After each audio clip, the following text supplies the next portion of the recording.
अस्सलाम वालेकुम नाज़रीन, मैं हूं ज़मीर हैदर और आप देख रहे हैं प्रोग्राम पब्लिक पल्स। नाज़रीन, सबसे पहले तो एक दफ़ा फिर हम अपनी आवाम से यही अपील करेंगे कि कोरोना के हवाले से थोड़ी सी एहतियात और कर लें। आज असद उमर साहब ने भी यही कहा है कि कम से कम 2-3 हफ्ते बहुत क्रूशल हैं। अगर आवाम SOPs पर अमल करे और पूरी तरह अमल करे तो इसको जो है टैकल किया जा सकता है, वरना खुदा ना खास्ता अगर इस वक्त जो सूरत हाल बन रही है, अगर इसको ना रोका गया, और उसको रोकने का इसके अलावा कोई इलाज नहीं है कि आप SOPs पर अमल करें। सिंपल सी बातें हैं, सोशल डिस्टेंसिंग करनी है, 6 फुट से ज़्यादा फासला रखना है। अब जहां भीड़ ज़्यादा है वहां पे नहीं जाना, भीड़ होने नहीं देनी, लोगों को खुद एहतियात करनी है, हाथ बार बार धोएं, अपने लिए, अपने बच्चों के लिए, अपने घर में बुजुर्गों के लिए, क्योंकि ये अब सूरत हाल जो बन रही है, जिस तरह असद उमर साहब ने कहा कि अगर हम ये 1-2 हफ्ते में काबू ना पा सके तो इसके बाद फिर जो सूरत हाल होगी वो बहुत ही तशवीशनाक हो सकती है। हमारे अस्पतालों में पहले ही, खासतौर पर लाहौर में, तकरीबन 95% जो बेड, जो वेंटिलेटर्स हैं वो ऑक्यूपाइड हो चुके हुए हैं और सूरत हाल दिन ब दिन ज़्यादा ख़राब होती जा रही है। यकीनन हमारे जो मजहबी त्यौहार हैं वो हमें मनाने चाहिए और वो उसी तरह अकीदत से और एहतराम से मनाने चाहिए, लेकिन SOPs का ख्याल रखना चाहिए। और ये जो सारी सूरत हाल बन रही है, इसको अगर आप देखें और ख़ास तौर पर अपने हमसाए मुल्क इंडिया में जो सूरत हाल बन रही है, खुदा ना खास्ता वो जितने परेशान हैं, अगर यहाँ पे हमने एहतियाती तदाबीर पर अमल ना किया तो हमारी यहाँ पे भी सूरत हाल ख़राब हो सकती है। तो हमारी एक दफ़ा फिर यही गुजारिश है आवाम से, और हम खुद भी अपने ऑफिस में भी बहुत स्ट्रिक्टली इस चीज़ पर जो है वो SOPs पर अमल दरामद करते हैं।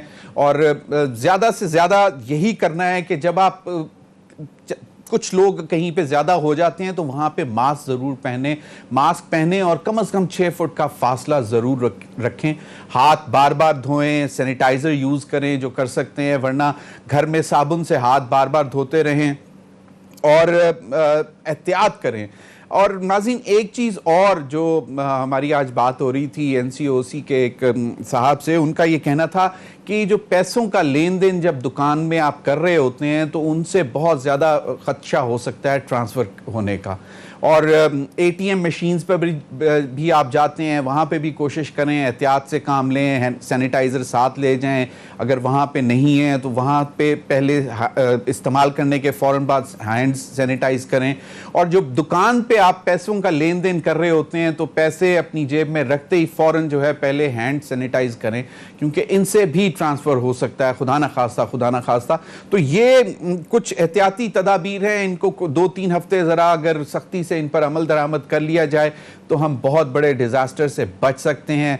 और हमारी दुआ यही है कि अल्लाह सबको अपने हिफ्ज़ व अमान में रखे, महफूज रखे इस वबाई मर्ज़ से, जो कि सही मानों में इस वक्त एक बहुत बड़ी थ्रेट है और ये जानलेवा भी साबित हो रही है। और जहाँ जो वैक्सीनेशन करवा रहे हैं उनके लिए भी यही है कि वैक्सीनेशन का मतलब ये नहीं है कि आपने अगर वैक्सीनेशन करवा ली है तो आप एहतियाती तदाबीर पर अमल ना करें। ये ज़रूरी है कि वैक्सीनेशन करवाने के बावजूद आपको एहतियाती तदाबीर पर अमल करना है। नाज़रीन, सियासी सूरत हाल का जायज़ा लें तो पाकिस्तान पीपल्स पार्टी ने NA 249 में मार्का तो मार लिया, लेकिन उसके बाद अपोजिशन की बड़ी जमात पाकिस्तान मुस्लिम लीग नून काफ़ी मुज़तरब है, परेशान है। और PMLN का ख्याल है कि जी उनके साथ बहुत बड़ी ज़्यादती हो गई है, क्योंकि वो समझते थे कि ये उनकी सीट है। फैसल वाडा साहब ने ये सीट खाली की थी और रनर्स अप जो थे 2018 में वो शहबाज शरीफ साहब थे इस सीट से, तो उनका ख्याल था कि PMLN जो है वो बहुत इस वक्त स्ट्रॉन्ग है। लेकिन पाकिस्तान पीपल्स पार्टी ने ये मार्का मार लिया और अब जो है वो PMLN का डिमांड ये आई है कि फ़ौज तमाम रिकॉर्ड जो इलेक्शन का है, NA 249 में जो बाई इलेक्शन हुए हैं उनका रिकॉर्ड जो है अपनी तहवील में ले ले, थैले अपने पास रखें और उन्होंने रीकाउंट की भी डिमांड की हुई है। बिलावल भुट्टो साहब ने आज इसका जवाब दिया। उन्होंने कहा कि बड़ी अजीब सी सूरत हाल है कि एक नज़रियाती बयानिया था पाकिस्तान मुस्लिम लीग नून का इस्टेब्लिशमेंट के हवाले से, और बेसिकली जो इंतखाबात की इस्लाहात पर जो काम होना है वो यही है कि इस्टेब्लिशमेंट का जो किरदार है उसमें बिल्कुल ख़त्म करना है। और आज पाकिस्तान मुस्लिम लीग नून ही यही डिमांड कर रही है कि जनाब फ़ौज जो है वो इस तमाम रिकॉर्ड को अपने कब्ज़े में ले ले। और उन्होंने कहा कि ये बड़ी अजीब सी बात है। पाकिस्तान मुस्लिम लीग नून ने जो ये बात की है कि एक इलेक्शन हारने के बाद वो चाहते हैं कि तमाम थैले जो हैं वो फ़ौज संभाल ले। तो पाकिस्तान पीपल्स पार्टी का ख्याल है कि ज़रा सा दिल बड़ा करना चाहिए पाकिस्तान मुस्लिम लीग नून को, और कम से कम अपने बयानिए से हटना नहीं चाहिए। इन्हीं तमाम मामलों पर बात करने के लिए मुझे ज्वाइन किया है सेनेट अब्बास, सीनियर रहनुमा पाकिस्तान तहरीक इंसाफ के। बहुत बहुत शुक्रिया और अब्बास साहब आपका। सेनेटर आजिज़ धामड़ा साहब, सीनियर रहनुमा पाकिस्तान पीपल्स पार्टी के, मेरे साथ टेलीफोन लाइन पर हैं। बहुत बहुत शुक्रिया आजिज़ धामड़ा साहब आपका भी। और हम तवक्को कर रहे हैं कि सेनेटर डॉक्टर अफनान उल्लाह खान, पाकिस्तान मुस्लिम लीग नून के रहनुमा, हम इस स्टूडियो में कुछ ही देर में ज्वाइन कर लेंगे। आजिज़ धामड़ा साहब, आपसे गुफ्तगू का आगाज़ करना चाहूँगा। ये जो सारी सूरत हाल बनी है, आप एक तो चलें आपको मुबारकबाद भी हम दे दें कि आपने NA 249 का मार्का मार लिया। अब इसके बाद आपके जो PDM के फोरम पे आपके कुलीग थे पाकिस्तान मुस्लिम लीग नून, उनकी तरफ से बहुत ज़्यादा सख्त रद्द अमल सामने आया है। और ये जो अब हुकूमत की जो पेशकश है इस पर भी बात करेंगे कि इलेक्ट्रॉनिक वोटिंग की तरफ जाया जाए, कंप्यूटराइज्ड वोटिंग की तरफ जाया जाए, इस पर भी अपोजिशन पार्टीज़ का बड़ा सख्त रद्द अमल आया है। लेकिन पहले ये बता दें कि ये जो डिमांड आई है पाकिस्तान मुस्लिम लीग नून की जानिब से कि NA 49 के इंतखाबात का जितना भी रिकॉर्ड है वो फौज की तहवील में दे दिया जाए, इस पर आप क्या कहेंगे? बिस्मिल्लाहिर्रहमानिर्रहीम। देखें, पहली बात तो थैंक यू वेरी मच कि आपने 249 की जो पीपल्स पार्टी की कामयाबी है उस पर आपने मुबारकबाद दी। उसके अलावा भी 1 मई को पाकिस्तान पीपल्स पार्टी की सूबाई गवर्नमेंट ने चेयरमैन बिलावल भुट्टो जरदारी साहब की डायरेक्शन में एक बहुत बड़ी डेवलपमेंट की है कि उन्होंने बेनज़ीर मजदूर कार्ड जो है वो मुतारफ करवाया है। और पाकिस्तान के अंदर किसी भी सूबाई हुकूमत का ये पहला इनिशिएटिव है कि वो मजदूरों के फलाह व बहबूद, उसकी सेहत और तालीम के हवाले से एक बहुत ही जामे एक मजदूर कार्ड का उन्होंने ऐलान भी किया। अच्छा, दूसरी बात आपने कही कि 249 के हवाले से, तो PMLN के जो इस तरह के बयानात हैं वो समझ से बालातर हैं कि जब पोलिंग हो रही थी, जाहिर है ड्यूरिंग पोलिंग कहीं से धांधली की, उन्होंने कोई रिकॉर्ड पे नहीं लाए चीजें। उसके बाद गिनती हो रही 8 बजे, जब वो टीवी चैनल पे जीत रहे थे तो बड़े खुश थे और जश्न मना रहे थे, तो वो जश्न किस बात का हो रहा था। उसके बाद जब पीपल्स पार्टी कामयाब हुई है तो एक ही इनका नुक्ता है, वो अपने हारने का गम कम है, पीपल्स पार्टी के जीतने का शायद गम ज्यादा है। तो उसका इलाज ना मेरे पास है ना पाकिस्तान के किसी इदारे के पास है, नंबर 1। और दूसरी बात कि ये कोई ऐसी पोलिंग स्पेसिफिकली बता सकेंगे जहां पर इनके वोटर गए हैं वोटर देने के लिए, तो वहां पर कोई रुकावट हो, फायरिंग हो रही है, हल्ला गुल्ला है और पीपल्स पार्टी के जियालों ने वहां पर कब्जे कर दिए हैं।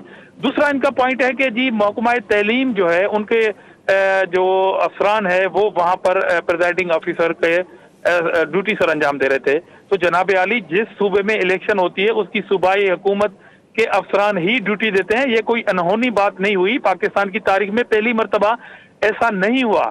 ये सारी जो प्रैक्टिस है, अगर नौशहरा में इलेक्शन हुई तो वहां के सूबाई मुलाजमीन ने काम किया, अगर पंजाब में हुई तो वहां के सूबाई मुलाजमीन ने काम किया, और यहाँ पर भी ये एक ज़िमनी इंतखाब नहीं हुआ, इससे पहले भी ज़िमनी इंतखाब सूबा सिंध में हो चुके हैं। तो ये सारी सूरत हाल है कि अगर कोई ये कहे कि पीपल्स पार्टी कौन जीती। और दूसरी इंपॉर्टेंट बात यह है कि PMLN का लास्ट जनरल इलेक्शन में भी 2nd नंबर था, अभी भी उनका 2nd नंबर है। और PTI जो है वो तो सर्वे पे एतमाद करके बैठ गई थी, उनके अंदर जितनी ग्रुपिंग थी वो बिल्कुल आया थी। तो ये सारी चीजें ऐसी थी कि हमारा वो कैंडिडेट था जो लास्ट इलेक्शन भी इसी हल्के से लड़ा था, बाकी दोनों पार्टियों के कैंडिडेट न्यू थे।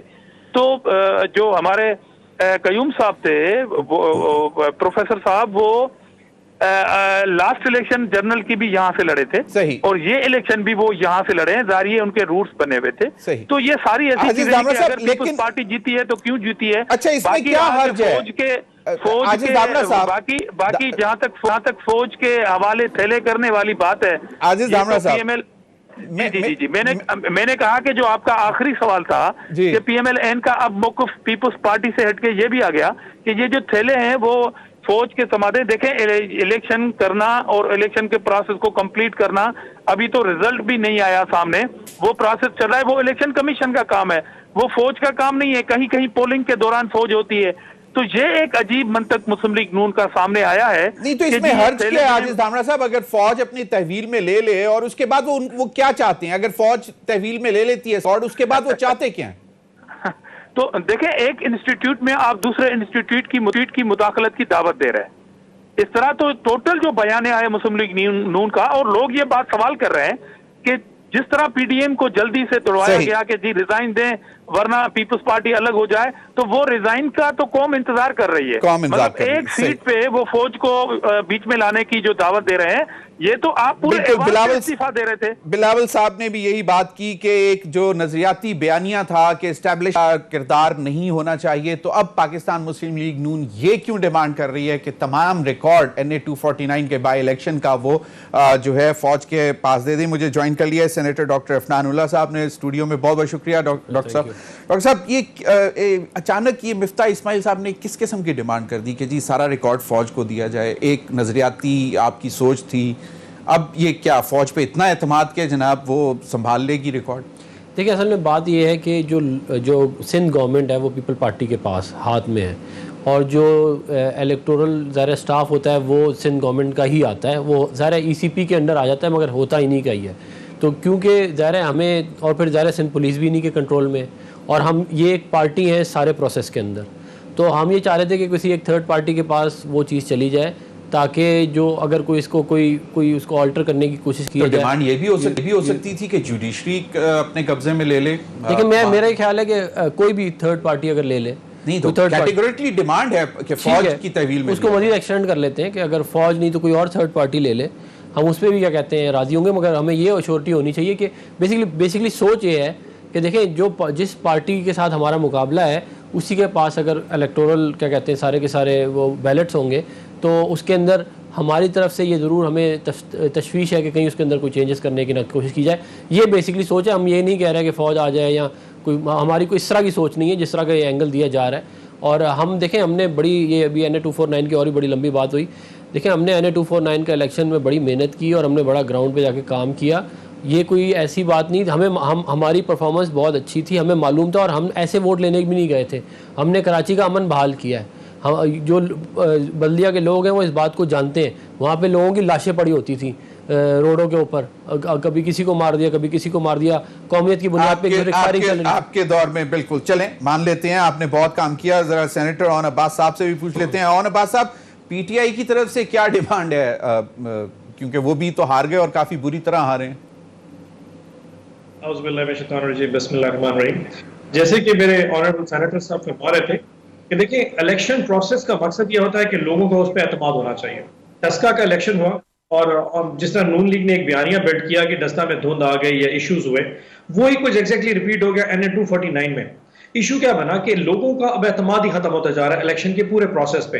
तो जब इन्होंने फॉर्म 45 के वाले से, परसों में देख रहा था खाकान अब्बासी साहब प्रेस कॉन्फ्रेंस की कि फॉर्म 45 के ऊपर सिग्नेचर्स नहीं थे, 30 के करीब 45 अवेलेबल नहीं थे, और लातादाद किस्म के इश्यूज। और आज फिर मुफ्ता इस्माइल साहब की एक और डिमांड आ गई कि जी बैग्स को अब फौज के वाले कर दिया जाए। ये शो करता है कि पाकिस्तान में तमाम पॉलिटिकल जमातों का एक हवाले से मिसट्रस्ट पैदा होता जा रहा है इस पूरे इलेक्शन प्रोसेस के ऊपर। और ये वो जो चीज है जिसको प्राइम मिनिस्टर इमरान खान बारहा कह चुके हैं कि इस वक्त तमाम जमातों को एक प्लेटफॉर्म पे इकट्ठा होकर इस पूरे प्रोसेस को देखना चाहिए।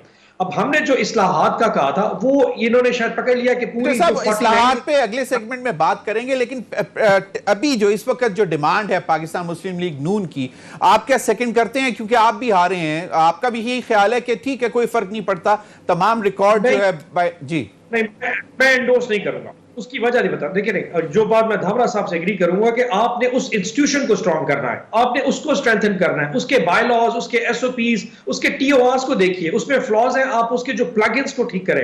बजाय ये कि आप उस इंस्टीट्यूशन पे अगर इतना आपको उसके पर एतमाद नहीं रहा, आप एक और दूसरे इंस्टीट्यूशन को इन्वॉल्व कर दें, फिर उसके प्लगइन्स पे आपको सोचना पड़ेगा। ये तो फिर एक लामुतनाही सिलसिला स्टार्ट होता जाएगा। आपको इलेक्शन कमीशन के अपने लॉज को देखना चाहिए। और यकीन जानिए, इस पूरे प्रोसेस में जब ये नून लीग हार रही थी या जीत रही थी और पीपल्स पार्टी हार रही जीत रही थी, उस पूरे प्रोसेस में हमें भी एतराज था। अब ये नहीं, पीपल्स पार्टी का अगर जैसे धामरा साहब फरमा रहे थे कि ठीक है हम सर्वे पे बंदों इंतजार करके बैठे थे और किसी को पता नहीं चला, बट ये चीज देखनी चाहिए क्या पीपल्स पार्टी ने बल्दिया टाउन में कौन सी ऐसी जो है ना दूध की नहरें बहाई थी जिस वजह से वहां के लोगों ने इनको वोट दिया। यानी कि एक 6000 वाली जमात अचानक जब 16000 को जाके टच करती है, तो हम सारे लोग पूरे पाकिस्तान में जानते हैं कि सिंध में सिंध हुकूमत की परफॉर्मेंस क्या है। हमारी तो सिंध हुकूमत में हुकूमत नहीं है, हम तो परफॉर्म नहीं कर पाए, लेकिन इनकी जो परफॉर्मेंस है उसके ऊपर बहुत सारे एतराजात उठते हैं, क्योंकि जो लोकल अमला वहां पे काम कर रहा है वो सबको पता है, वो स्कूलों में टीचर्स होते हैं जो कि सिंध गवर्नमेंट के मातहत है। वो बैग्स कहां से ट्रांसफर कर रहे हैं, किधर को लेके जा रहे हैं, बैग्स पे कहां पे ठप्पे लग रहे हैं, कितने वोट कैंसिल हो रहे हैं, वो तो ये मैनेज कर रहे थे। और हम सबको पता है कि कितनी परफॉर्मेंस के बाद वो जो जरदारी साहब की जादू की छड़ी घुरी और अचानक ये जनाब इलेक्शन जीत गए, तो उसके बाद ये सवाल उठते हैं कि आपने इस प्रोसेस को कैसे चेंज करना है, कैसे चैलेंज करना है, ताकि जो भी जमात इलेक्शन जीत के आए। अब देखें कि जब सेनेट में इलेक्शन हुआ था तो हमने 12 का आप शो ऑफ हैंड पे आ जाए, एंड के ऊपर तमाम पॉलिटिकल जमातें सिवाय हमारे अलावा ये चीख रही थी कि यार नहीं शो ऑफ हैंड हो जाता, साहब इलेक्शन ना जीत पाते। और सेनेट का इलेक्शन जो संजानी साहब का उस पर इनके एतराजात से, तो हम चाहते हैं कि ऐसा प्रोसेस ले आए जिस पर बिल्कुल उस पर रिफॉर्म्स पे भी हम अगले सेगमेंट में बात करेंगे। अफनानुल्लाह साहब आप कुछ ऐड करना चाह रहे थे, मैंने ब्रेक पे जाना है तो आप मैं बेसिकली एक तो रिफॉर्म्स की बात ही मेनली क्या कहते हैं उसी को, वो तो हम करेंगे, वो तो उस पे बात उसी करेंगे। को एक्सटेंड करना चाहता हूँ। और मैं बस ये कहना चाहता कि देखें ईसीपी का अपना कोई स्टाफ नहीं होता, ईसीपी की कोई ह्यूमन रिसोर्स इतनी बड़ी नहीं है, वो हमेशा किसी और इदारे से ही मंगवाती है। इसमें कोई बुराई नहीं है कि अगर हम, और उसके टीओआर में भी वाली बात है और उसके एसओपी में भी वाली बात है। डस्का में जो टीम थी वो ठीक थी, पंजाब हुकूमत के अंडर थी वो भी नहीं। देखें उसमें तो जो हुआ वो सारे पाकिस्तान के सामने ही था ना, तो उसको भी हमने फिर मैनेज ही किया ना। हमने अदालतों में गए, हमने अपने कोर्ट में गए, फिर सिस्टम के थ्रू ही हमने उसको ओवरटर्न किया। अभी भी हम सिस्टम के थ्रू ही फॉलो कर रहे हैं, हमने कोई आउट ऑफ द सिस्टम कोई बात नहीं की, कोई आउट ऑफ द टीओआर कोई बात नहीं की। मैं ये कह रहा हूँ ये उसके टीओआर में है ये वाली चीज़। चलें इसके पर मजीद भी बात करेंगे। तौर पर जो इलेक्ट्रॉनिक वोटिंग के हवाले से जो अपोजिशन के एतराज़ात हैं उस पर भी बात करेंगे कि क्यों इस वक्त, अगर ये सारे मामलात ऐसे हैं कि तमाम सियासी जमातें सवाल उठा रही हैं इस पूरे जो तरीक़ाकार है इंतखाबात पे, और अगर हुकूमत ने पहले ही ऑफर की हुई है कि जनाब आ जाएं टेबल पर बैठ के इंतखाबी इस्लाहात पर बात करते हैं, तो अपोजिशन क्यों रिलक्टेंट है, इस पर बात करेंगे ब्रेक के बाद।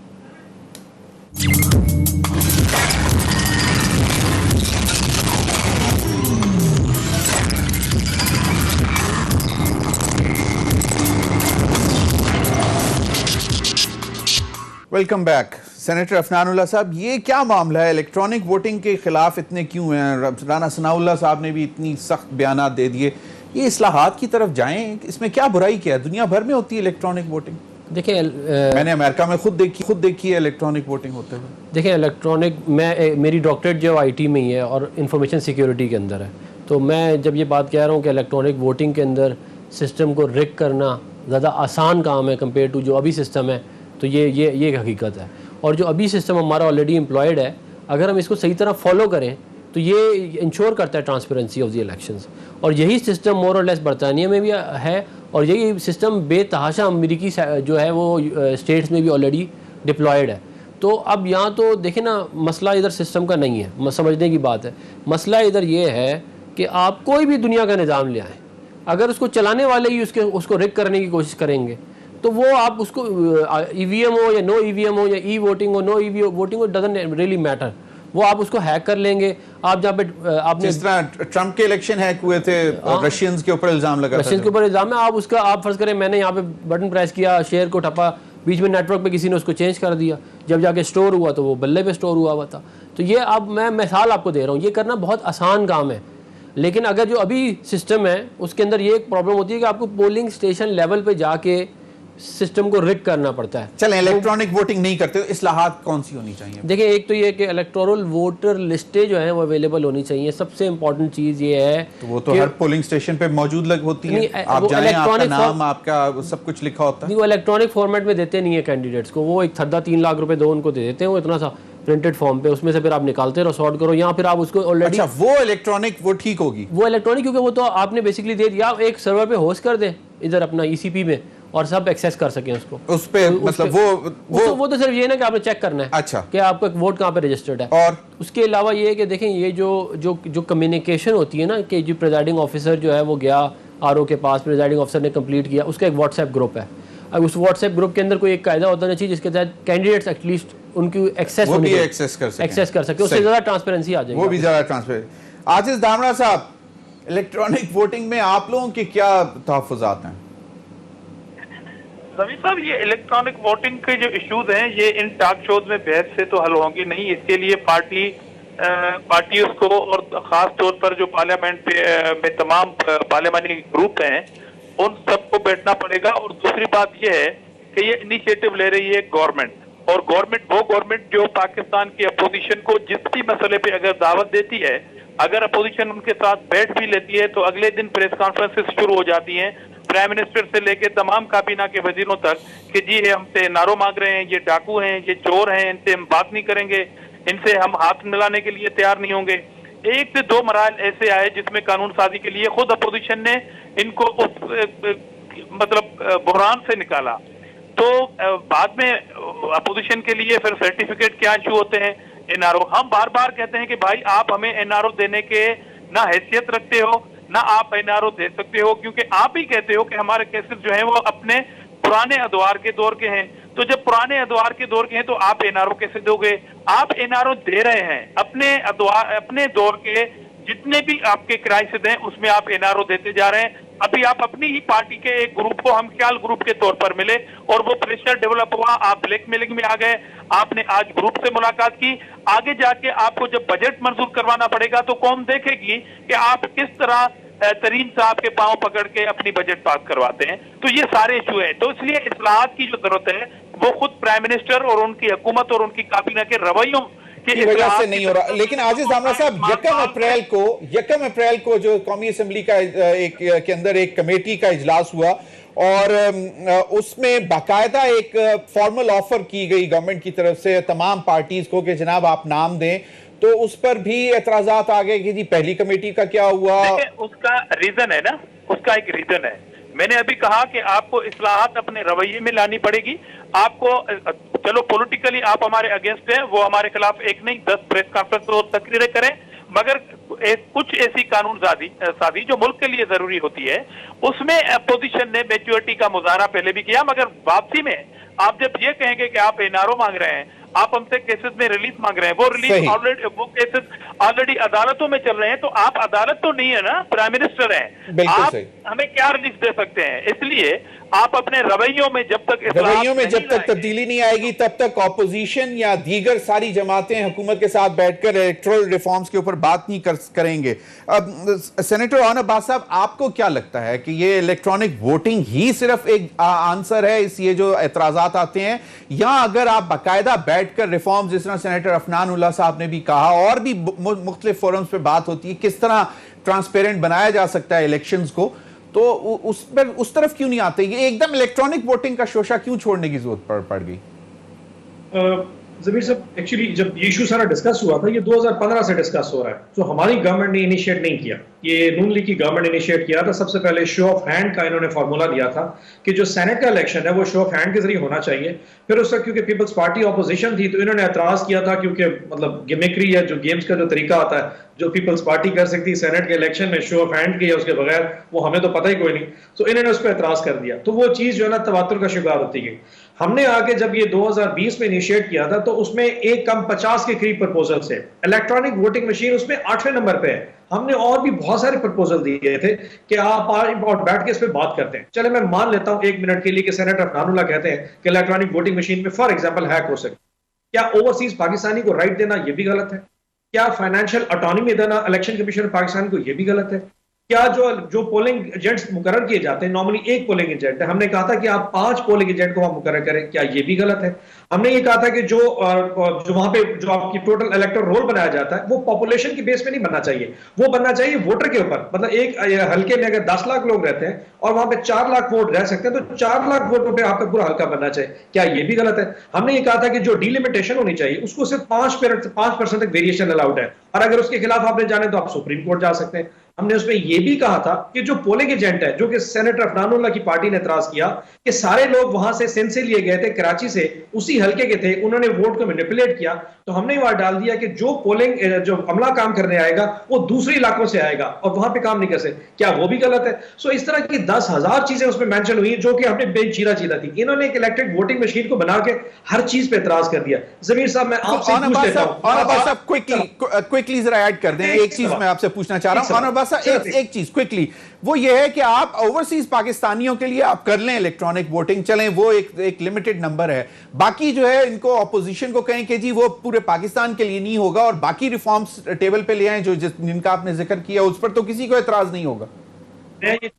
मेरा पॉइंट ये है कि एक दफा ऑपोजिशन ऑन बोर्ड आए तो सही ना। इन्होंने जानबूझ के एक इलेक्ट्रॉनिक वोटिंग मशीन को पकड़ के हमारे साथ बैठने से इंकार कर दिया। फवाद चौधरी साहब पिछले 3 दिन से कह रहे हैं कि ऑपोजिशन को कह रहे हैं, हमारे आखिरी मीटिंग हुई है सर 31 मार्च 2020 को, अभी ऐसे 1 महीना पहले, उसमें हमने इनको कहा था कि आप आए इस पर डिस्कशन तो शुरू करें। और एक चीज आप बता दें, अगर फॉर एग्जांपल ये मेरे दोनों कोलीग्स की पार्टीज अलाउ कर देती हैं ओवरसीज पाकिस्तानी को, तो ये बता दें वो 80 लाख पाकिस्तानी किसको वोट देगा? ला मोहल्ला 70 से 80% वोट पाकिस्तान तहरीक इंसाफ को जाएगा। इनको ये पता है कि वोट बात है ये नहीं, मैं अब इस पे मतलब अल्लाह करे, मतलब मैं तो कहता हूं कि मतलब वो हिस्सा तो बने ना, बाद में देखी जाएगी कि वो किसको भी। वक्त हुआ एक ब्रेक का नाज़रीन, ब्रेक के बाद आएंगे तो जरा थोड़ा सा जायजा लेंगे कीमतों का, कि अशिया खुरनोश की कीमतें जो हैं वो जो पिछले हफ्ते फेडरल ब्यूरो ऑफ स्टैटिस्टिक्स का जो डाटा आया है उसके मुताबिक 11.1% हो गया इन्फ्लेशन, जो कि ऑफिशियल नंबर है, और कहने वाले कहते हैं कि शायद इससे ज्यादा। इस पर बात करेंगे ब्रेक के बाद।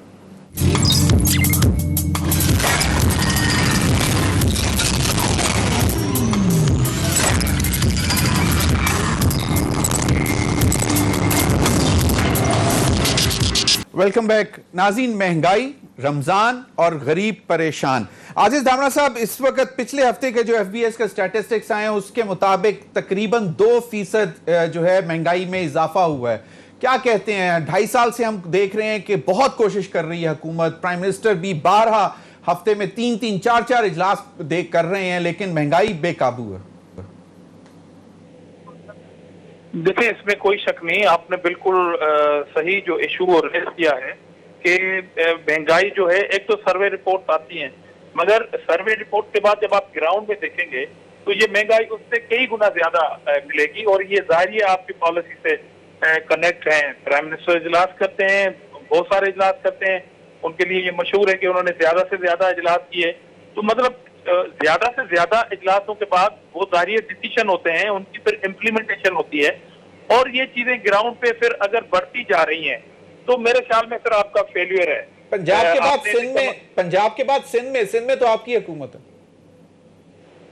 हुकूमत तो बिल्कुल है, मगर आपकी पॉलिसी जो है वो ज्यादा इफेक्ट होती है ना, कि ओवरऑल महंगाई जो है वो किसी एक सूबे के में, ये इल्जाम नहीं दे रहा कि सिर्फ पंजाब में है, सिंध में नहीं है, और सिंध में है तो कहीं और जगह नहीं है, या इस्लामाबाद में ज्यादा मामला गवर्नेंस का इशू नहीं है।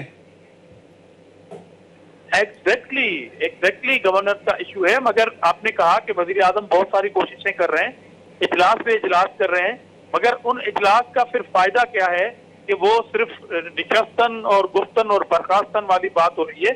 तो ये जो सर्वे रिपोर्ट्स आती हैं इससे कई गुना ज्यादा महंगाई है। मिसाल के तौर पर अगर चीनी महंगी है तो चीनी अगर महंगी मिलती है तो वो आपकी पॉलिसी से मैटर करती है ना, उसमें अगर दुकानदार सरकारी रेट इंप्लीमेंट कराना तो मुकामी हुकूमत का काम है ना सर। अगर दुकानदार शॉपकीपर ये कहे कि चीनी इसको महंगी मिली है तो वो 20 रुपए कम तो नहीं बेचेगा ना।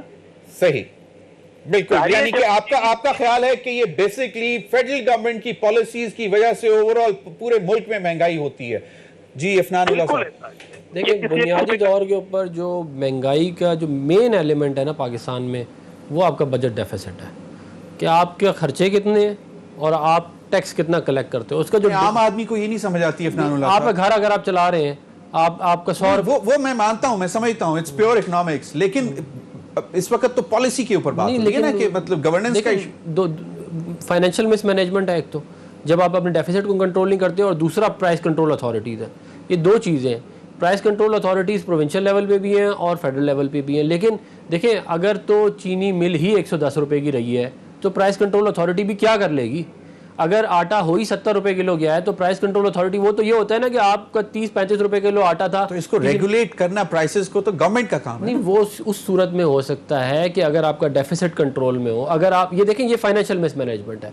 अगर ऊपर लोग जो तो बैठे अब आपको लगता है कि शौकत तरीन के आने के बाद बेहतरी आएगी? देखिए, शौकत तरीन साहब की एक जो मैंने बयान सुना है उससे मुझे थोड़ी सी क्या कहते हैं उम्मीद की किरण नजर आई है। वो ये है कि उन्होंने कहा कि 6 से 7% हमें जीडीपी ग्रोथ रेट पे जाना पड़ेगा, जो कि एग्जैक्टली पीएमएलएन वाली पॉलिसी है। कब जाएंगे उसमें तो मेरे ख्याल में 0.45%। हाँ, इसी तरह अभी नेक्स्ट ईयर में हाल 2% को ट्राई करेंगे या 1.5, और फिर उससे अगले साल शायद 3% के अराउंड ट्राई करें। लेकिन क्योंकि इन्होंने असल में, देखिए मैं आपको एक बात बताऊँ, ये सारा प्रॉब्लम स्टार्ट हुआ असद उमर साहब ने जब पहले दिन आके इंटरेस्ट रेट 13%, डॉलर 150, तबाह बर्बाद करके रख दी कौन, और फिर आईएमएफ के पास, क्योंकि शौकत तरीन साहब अब कह रहे हैं कि हमें आईएमएफ पे दबाव डालना पड़ेगा कि उनकी पॉलिसीज की वजह से महंगाई हो रही है। सीपैक को बंद कर दिया, सारा पैसा बाहर से आता है। अभी तो चल रहा है। अभी आज मैं बयान देख रहा था, गवादर में मजीद नया प्रोजेक्ट जो है वो भी शुरू होने जा रहा है। ऑन अब्बास साहब, अफनानुल्लाह साहब तो बड़े होपफुल हैं कि शौकत तरीन साहब की स्टेटमेंट के बाद मामला बेहतर होंगे, और वो उन्होंने भी कह दिया तरीन साहब ने कि जी आईएमएफ के पास जाएंगे, उनको रिव्यू करनी पड़ेंगी पॉलिसीज, उसकी वजह से महंगाई पर काबू नहीं पाया जा रहा।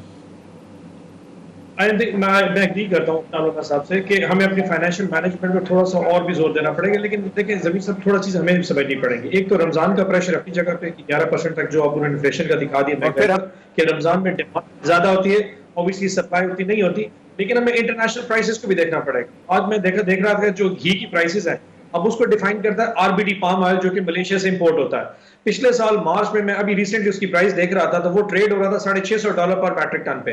आज वो $1047 पर मैट्रिक टन पे चला गया। 100% रेज आ गया, जो कि डायरेक्टली ट्रांसलेट होगा घी की कीमत में। इसी तरह अगर आप तेल की कीमतों की बात कर रहे हैं, जिसका हमारा प्राइस इन्फ्लेशन में आज भी आया पड़ा था कि उस वक्त $47 पे इस साल जनवरी में इंटरनेशनल क्रूड ऑयल की प्राइसेस थी, आज $67 पे गई खड़ी है। अब इनको मैनेज करने के लिए आपकी किटी बॉक्स में पैसे होने चाहिए ताकि आप चीजें सब्सिडाइज करके आवाम को दें। देखिए, इंटरनेशनल मार्केट हमारे कंट्रोल में नहीं, वो महंगाई होगी वो ट्रांसलेट हो जाएगी। हमारे कंट्रोल में ये है कि हमारे पास इतने पैसे हों कि हम उसको सब्सिडाइज करके आवाम को दे सके। जिस किस्म का कैश फ्लो हमें दिया गया, जिस किस्म के रिजर्व्स हमें दिए गए, उसमें तो बड़ी मुश्किल से इंटरनेशनल जो पेमेंट्स कर रही है, जो लोन पहले लिए उनको पे नहीं कर पा रहे। से ज्यादा अरसे बाद भी पिछली गवर्नमेंट के ऊपर मतलब डालना थोड़ा सा ज्यादती नहीं है? सुनिए, हमने $35 अरब रिवर्स कर दिया है। तो देखिए, हमें पिछले लोन देने हैं और फ्रेश भी चल रहे हैं। आपका सर्कुलर डेट एक बहुत बड़ा इशू है। आप सस्ती बिजली बेच रहे हैं और महंगी बिजली ले रहे हैं, किस लिए? क्योंकि आपने महंगे कॉन्ट्रैक्ट्स किए हैं। इतने सारे इश्यूज को क्लीन करने के लिए थोड़ा सा टाइम जरूर चाहिए होगा। और मुझे तरीन साहब की बड़ी खुशी है, मैं उनका अपना इंटरव्यू देख रहा था कि ग्रोथ ऑब्वियसली 6-7% पे जाना चाहिए। स्टेट बैंक को पैसे छापने से परहेज करना पड़ा होगा। हर वो प्रैक्टिस जो कि हम पिछली गवर्नमेंट्स में करते रह गए, या शायद हमारे पास भी हो कि पॉलिटिकल टूल के तौर पे गवर्नमेंट फाइनेंशियल को इस्तेमाल ना करे। एक एमएनए आता है जी, वो डायरेक्टली कहता है कि मुझे 1 अरब दे दे, मैंने जाके नाली और सड़कें बनानी है। सबसे आसान काम है, आप 1 अरब दे, नाली गली बनेगी, इन्फ्लेशन तो खैर ना, एम्प्लॉयमेंट कंट्रोल हो जाएगी, लेकिन वो 1 अरब कहीं ना कहीं पार्क जरूर होगा। ये वो चीज है जिसमें लॉन्ग टर्म स्ट्रेटेजी की जरूरत है। और बिल्कुल सेनेटर अफनानुल्लाह साहब ने भी आपको बड़ा ब्रीदर दिया ये बात करके कि जी it's all about macroeconomics, लेकिन गवर्नेंस के भी तो इश्यूज हैं। ये महंगाई मतलब छोटी छोटी चीजों, सब्जी, अब सब्जी में मुझे एक बात बताएं, आप सब्जियों पे, फलों पे जो इस वक्त होगा, वो तो आपकी प्राइस कंट्रोल कमेटीज या डायरेक्ट गवर्नेंस का मामला है ना? अंडरस्टैंड दैट इज एंटायरली हमारे साथ मौजूद है। लेकिन आप फिर ये समझने की कोशिश करें कि इस वक्त जिस वक्त सोसाइटी का मोरल जियो जो बना पड़ा है कोविड के बाद, इट इज वेरी डिफिकल्ट। मैं पिछले दिन बैठे देख रहा कि मुल्तान में डीसी साहब वहां पे गए एक जगह पे सब्जी का रेट पूछने के लिए, उसको भी रेट जो बताया वो महंगा बता दिया। वो कहते जी पीछे से महंगा आता है। ये वो चीजें जिसको कंट्रोल करने के लिए एज अ सोसाइटी का माइंडसेट चेंज करना पड़ेगा। सोसाइटी का माइंडसेट चेंज करना पड़ेगा। बहुत शुक्रिया सेनेटर ऑन अब्बास साहब, सेनेटर डॉक्टर अफनानुल्लाह साहब और आजिज दामड़ा साहब। नाज़रीन, अब तक के लिए इतना ही, इजाजत दीजिए। अल्लाह हाफिज।